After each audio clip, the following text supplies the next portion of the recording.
Hey guys, so it's been a while since I made a video. I'm just gonna do one today, kind of showing more or less what I've been up to lately. I don't know. I guess I'll go on the usual spiel of been super busy. But yeah, I've been busy trying to find a roommate. Work is really picking up, and I don't know. Some of you may know, but I'm like starting a long regenerative lawn care slash gardening slash just yard work, tree pruning, all sorts of stuff, chainsawing, business. So yeah, no, it's been very busy, which is great. Um, but yeah, I was gonna say, oh yeah, also finding a roommate. Finally found a roommate. That's where a lot of my time has been spent lately. Is just posting ads for roommates and stuff. And I mean, I guess that's not all where all my time is because I have been busy doing yard work and just trying to get on top of stuff this season because yeah, we are in spring now and I've been quite busy. So yeah, let's see what I've been up to.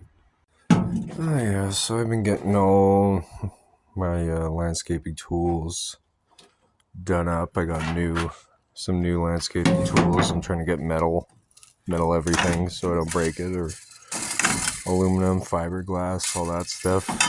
Yeah, all new tools though, which is good. I'm finally getting my leaf blower fixed, so just put some fertilizer down. I will tell you what I'm using that for in a bit. Yeah, so I have been busy raking the entire property basically. Just getting shit off the grass, all the dried pine needles and stuff, because Kootenays is a pine forest, right? So all that stuff is super flammable, so it's good to get it off. I've been pruning fruit trees. These are two apple trees on my property that I pruned a couple weeks ago.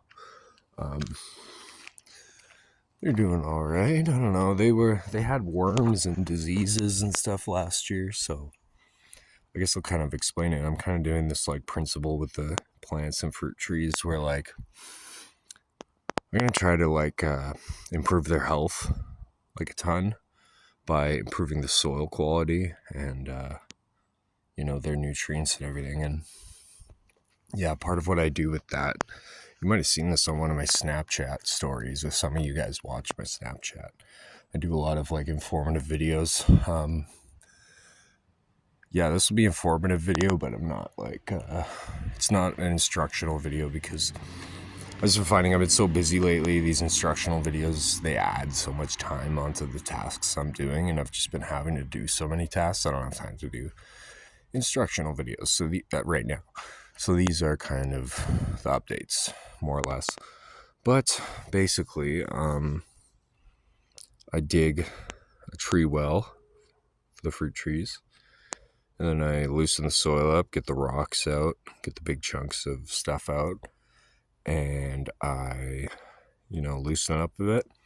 And I put a bunch of organic material on it. This is like the compost I make. It's nice and black, you can tell, and tell it's nice and broken down. So I do that. I put the black compost down, and then I put some soil amendments on it.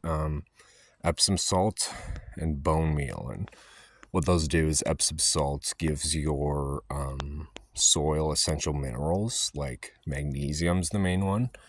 And if you can give magnesium to your soil, your plants will be really healthy. And the other thing was bone meal. Bone meal is one of the few soil amendments I use. I only use like three things basically: fish fertilizer, bone meal, and banana tea. But also obviously compost and stuff, right? So I guess that technically counts as a soil amendment. And Epsom salt, obviously. But the bone meal is high in phosphorus. So when you're talking plants and nutrients, nitrogen and everything, you are talking about nitrogen, phosphorus, and potassium.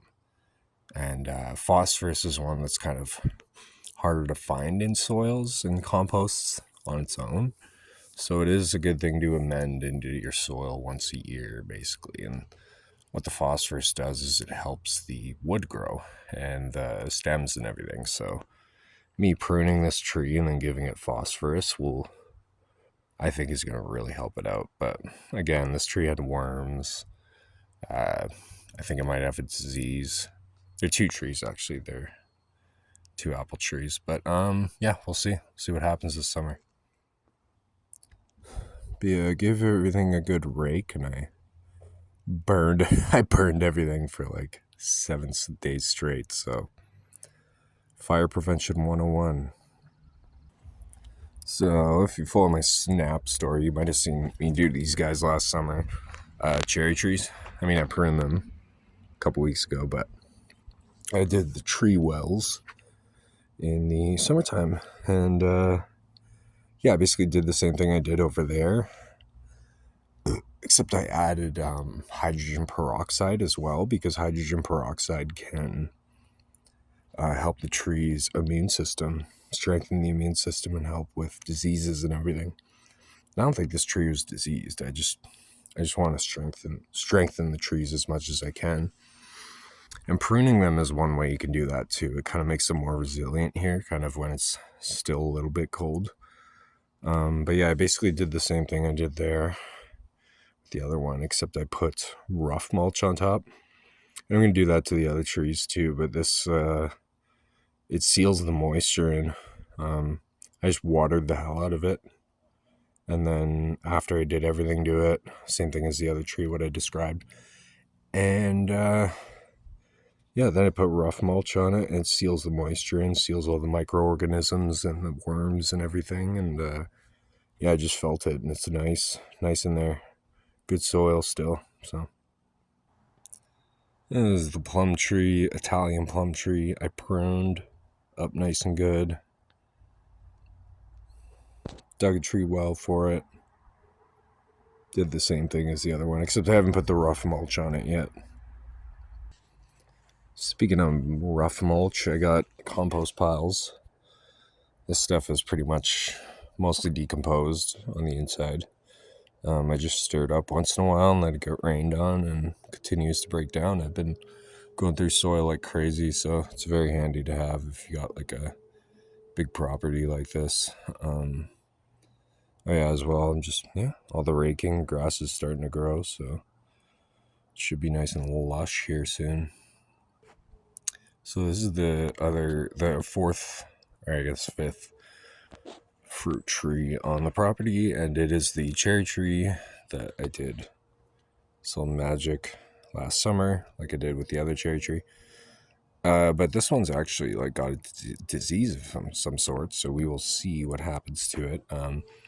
One thing I'm going to do with the trees that actually have disease is I'm going to spray them with water and a small amount of hydrogen peroxide and soap.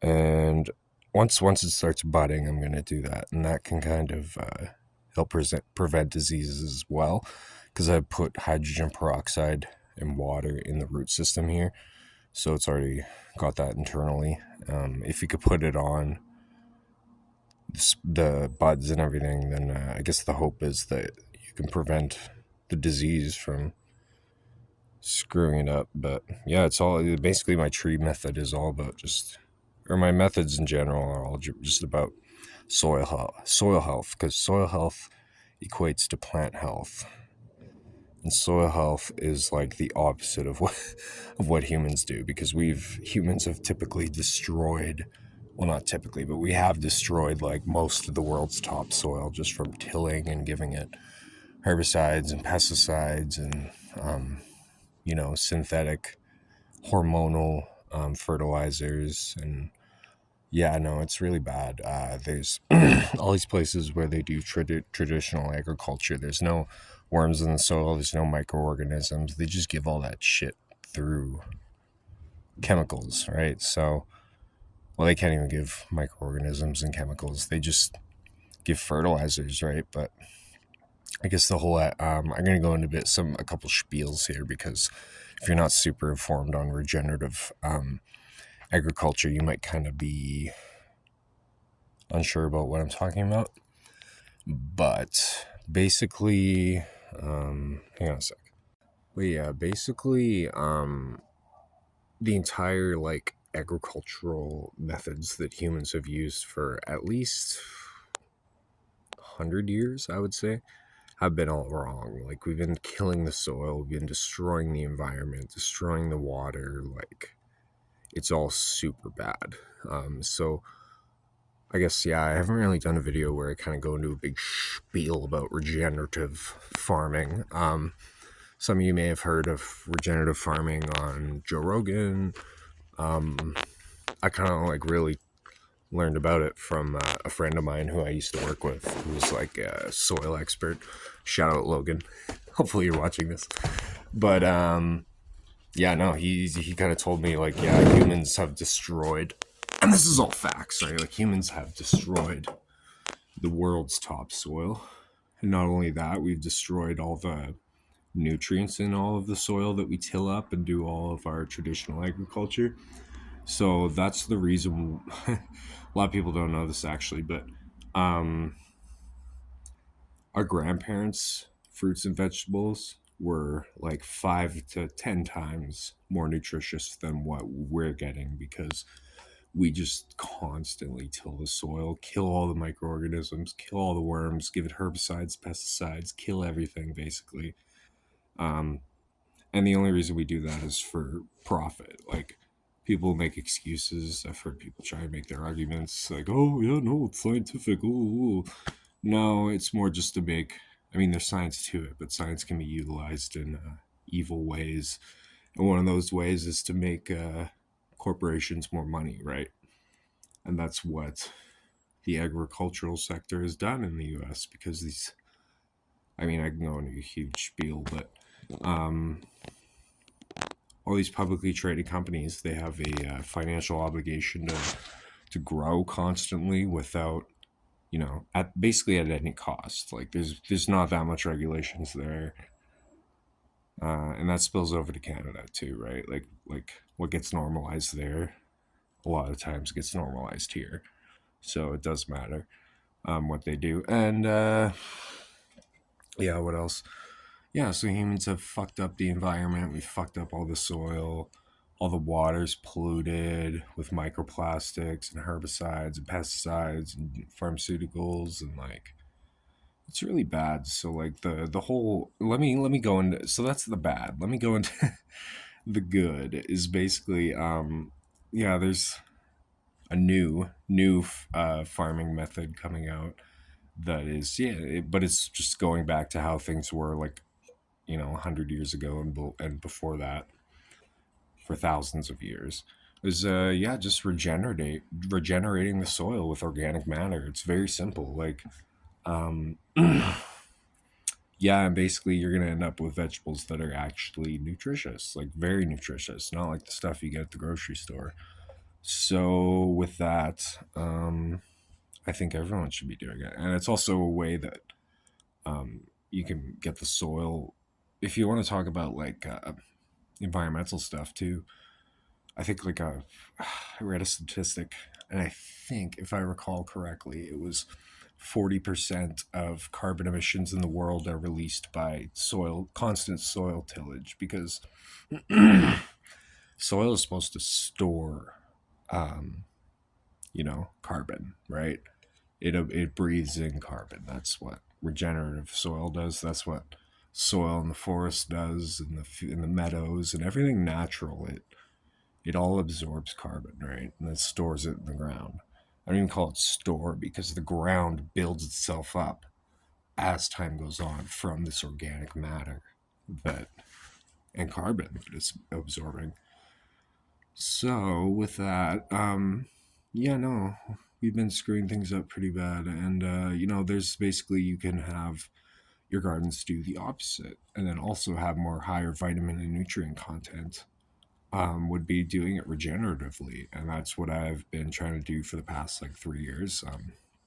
Quote unquote no-till methods.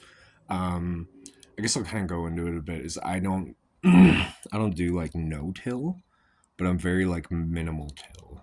Because like you shouldn't be tilling, but I do think that you tilling a little bit selectively is useful for regenerative farming. And I was just thinking about it, and I think the reason for that being is because if basically there's dirt and there's soil, and stuff that's been tilled up constantly is more dirt, right? Whereas like stuff that's just been left is soil. So basically, you're trying to turn the dirt into soil, and how you do that is by adding organic matter. I just add tons of compost, like tons. Like we'll go into that a little later, but yeah, basically, I think the best way is to loosen up the soil a bit, and then layer the organic material and loosen it up as you're putting it down, because then that will help the organic material integrate into the dirt better. If that makes sense. I don't know, maybe I just sound like an idiot, but um, but with that, um, yeah, basically you're just trying to. I think yeah, it ultimately translates to soil health equals plant health. People don't realize a lot of the diseases and stuff that you get from plants are from tilling up the soil and stirring a bunch of shit up, and your plants can be more vulnerable to that. If your soil is more loose, then there's more of a chance of the dirt splashing onto the plants itself when you're watering, and that creates funguses and all sorts of these like diseases and everything. So I'm big time about the no-till methods. Like I've been doing it for a few years now, and or minimal till, I guess would be more my methods. I've been like having some crazy harvests the past couple of years. It took me a year or two to get used to get these new methods down for sure, because you are learning how to make soil, and which can be really tricky and it's a lot of work. But the thing is, I guess the only way that I've found how to do regenerative in Canada, a place where you get a ton of precipitation and snow and rain, is to just have a massive surplus of homemade soil. Unless you can afford to get soil delivered every year too, and just basically what you're doing is you're just layering soil. You're mounding it constantly. Make sure it's broken up when you mound it, and your roots should be able to grow into them pretty well. And it's tricky when you make it at home. I don't know. I kind of might have screwed. I don't really see this screwing up. I put like twigs and like some sticks into my compost piles, and it's give or take, because on one hand you're gonna have to pick out a bunch of sticks and twigs when you go through your compost. And it takes time, but on the other hand, that's all stuff that's like loaded with carbon, right? So it's feeding the soil that you're making carbon, and yeah, no, it's really useful. I find like if I'm gonna try and refrain from putting sticks in there, but like little twigs, they can break up really easily after being in there for a while. And the soil piles are good to have going all the way through the winter, right? So you can start spring like I have with like a ton of soil to work with. So that's really helped. And I'm gonna, yeah, I talked about the fruit trees. Now I'm kind of doing the intro to regenerative gardening. I guess part of the intro to the regenerative gardening thing would be mentioning that, obviously your soils and stuff need oxygen. So how do you get air in there without aerating the soil, right? Um, well, there's natural methods like worms. I'm gonna buy a giant bag of worms, or well, I got a couple pounds of worms. I'm gonna throw into my garden, and they naturally work to, aerate the soil in a way, and then also feed your soil nutrients at the same time. And then also aeration. This is going to be kind of controversial because I don't think anyone really talks about this, but I've actually noticed it from the past couple of years of doing regenerative. Is yeah, when you're making soil and you have like almost like half broken down stuff in there. Some people don't like that, but like for me, I've noticed it makes more oxygen in the soil. Like when I stick my finger in the soil now, it's like super like loose and like moist and everything, and it doesn't. It's not compacted at all, and part of it is these or just the organic matter I put in, but some of the half broken down wood though, it's like all those little twigs I was telling you about. Those really help aerate the soil in a way I noticed, and it's kind of interesting because you have to be particular. You can't have stuff in there that's not broken down enough, but you also, you can have stuff in there that's like kind of half broken down almost. It depends, right? And that will be the stuff that will feed your soil nutrients is stuff that isn't fully broken down, right? Even though the soil that is fully broken down has nutrients in it, you gotta think like, I don't know. You're basically creating your soil. I guess, yeah. I haven't talked about this either. You're creating an ecosystem for where your soil is, because true soil is an ecosystem, right? There's billions of microorganisms, and there's worms, and there's those little wood beetle things, and like centipedes, and like all sorts of aphids, all sorts of stuff that are essential to soil life. And yeah, that's what absorbs carbon. That's what is regenerating the soil. Is all the life in the soil, and the traditional agriculture, our our agricultural methods that we typically use to benefit corporations are just killing all that stuff. You know, I don't know the statistics on the amount of, off the top of my head, I don't know the statistics to the amount of topsoil that we've destroyed on planet Earth, but I think it's like 40, 60, or 70%. I can't remember exactly. So if you have the statistics, write it in the comments, and yeah, let me know. I'll try to remember to look it up after. But yeah, let's go take a look at a couple other things I was looking at. Sorry if you don't like me rambling. I also put fish fertilizer in these trees just to help them help the leaves grow. Yeah, fish fertilizer is full of nitrogen. Nitrogen helps with anything green on a plant.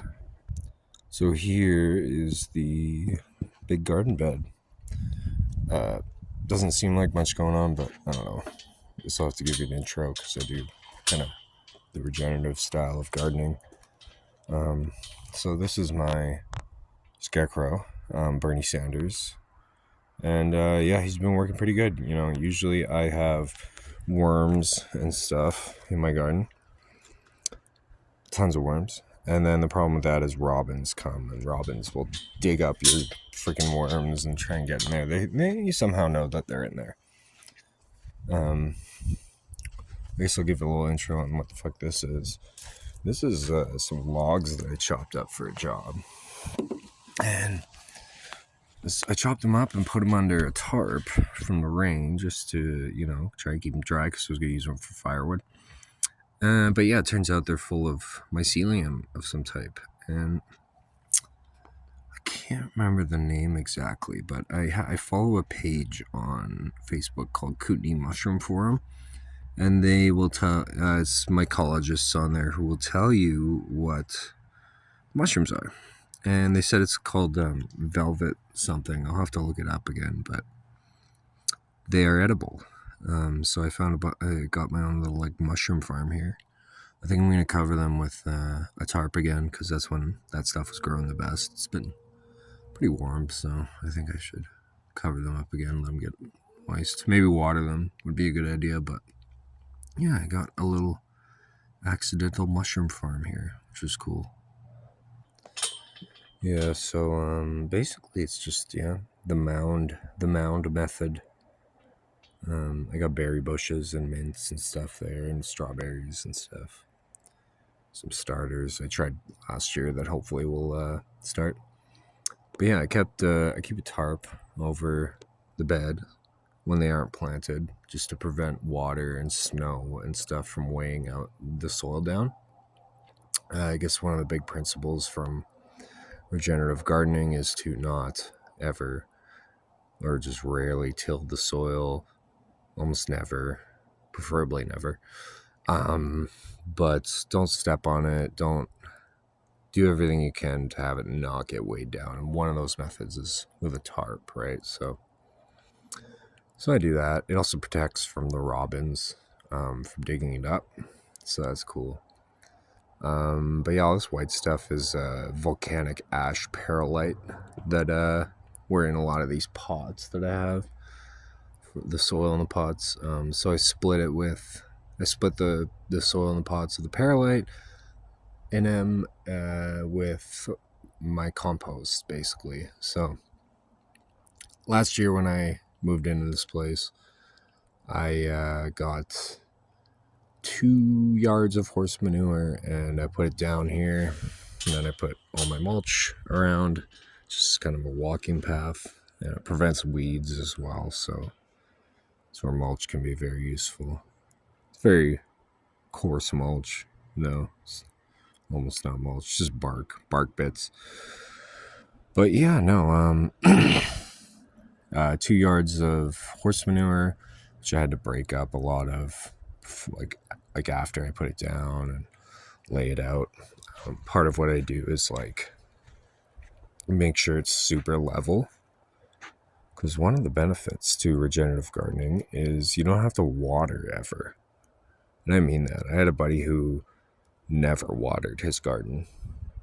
So if anything happens in terms of water, I'm set. Like all this stuff will grow. Right now, it's I guess another principle for regenerative gardening is always keep your soil covered in the warm and sunny season. I have soil here that I planted a bunch of seeds in that I'll go over in a sec. That, you know, I'm going to have to cover with mulch once it gets hot, because otherwise all the moisture will leave the soil. It's basically just keep your soil covered with mulch and you won't have to water it. And if you time that perfectly with like the wet season, kind of like how I am, it's going to be a pretty easy summer for you, because you aren't going to have to spend much time watering. So that's pretty cool. And so I don't know, regenerative to me is like healthier food, better for the environment. Excuse me. Less water, less resources, right? So less work. It's a lot of work in the spring getting set up, I'm finding, but once you get it perfect, it's gonna be sick.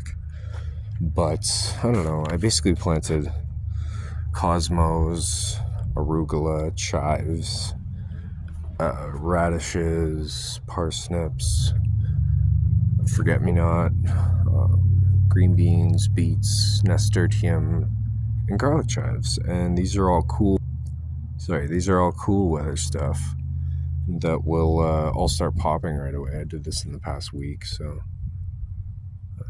under the watchful eye of Bernie.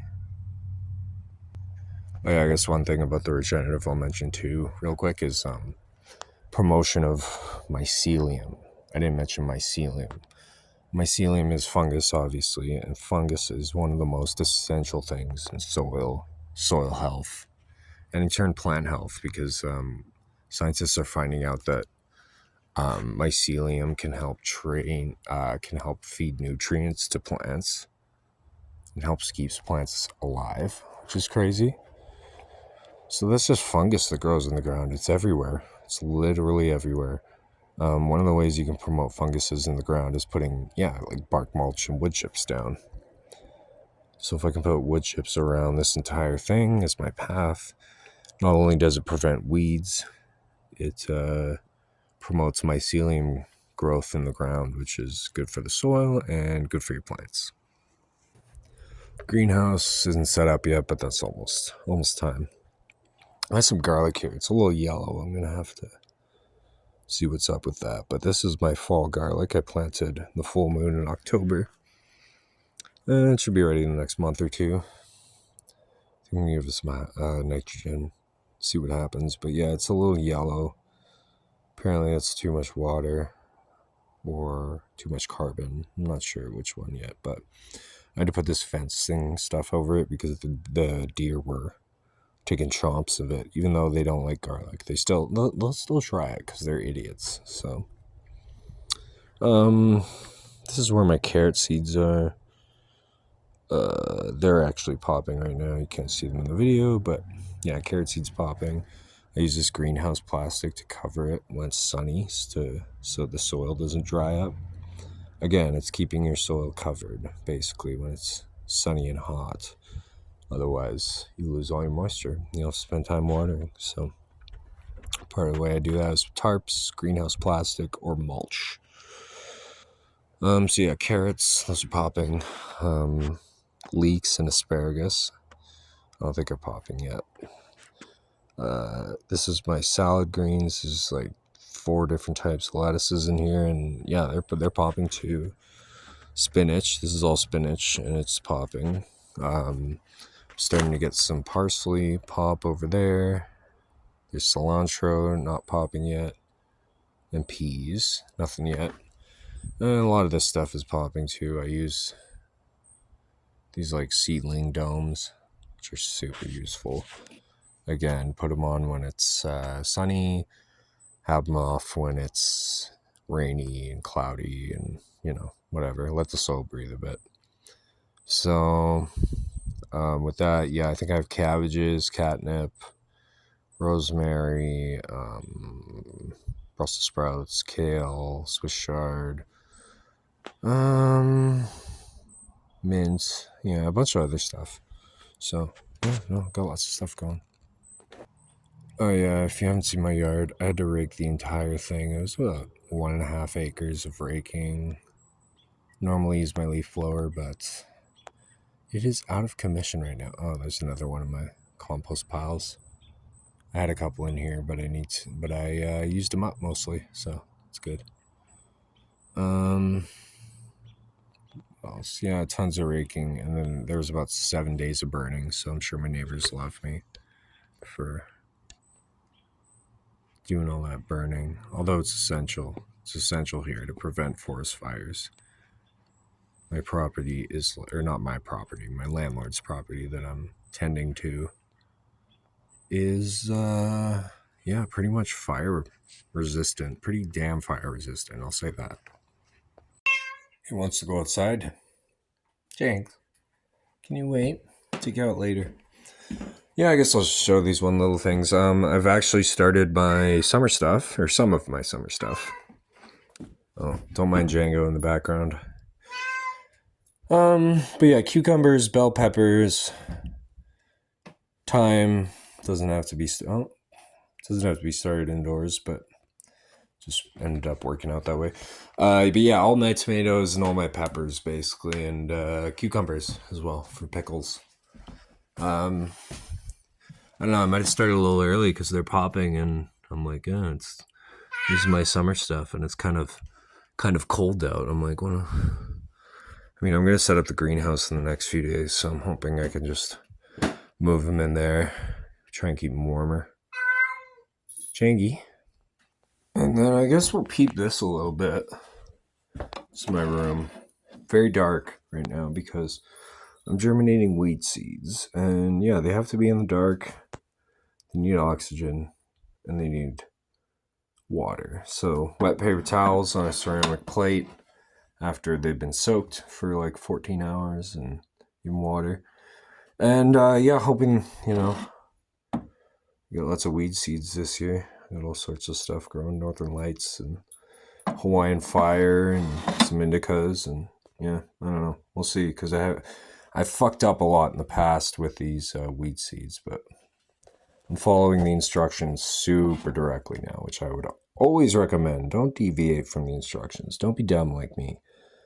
Oh, that one's ripped, but that one's called Lemon, and it's sativa.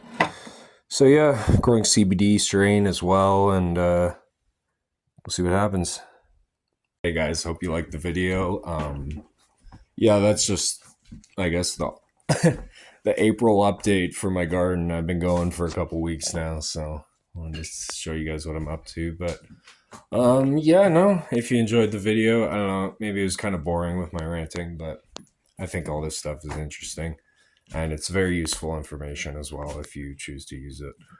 So yeah, if you enjoyed the video, please like it, or like, comment, share, subscribe, do all that fun stuff. And yeah, hopefully I'll have more soon. Cheers. Thanks.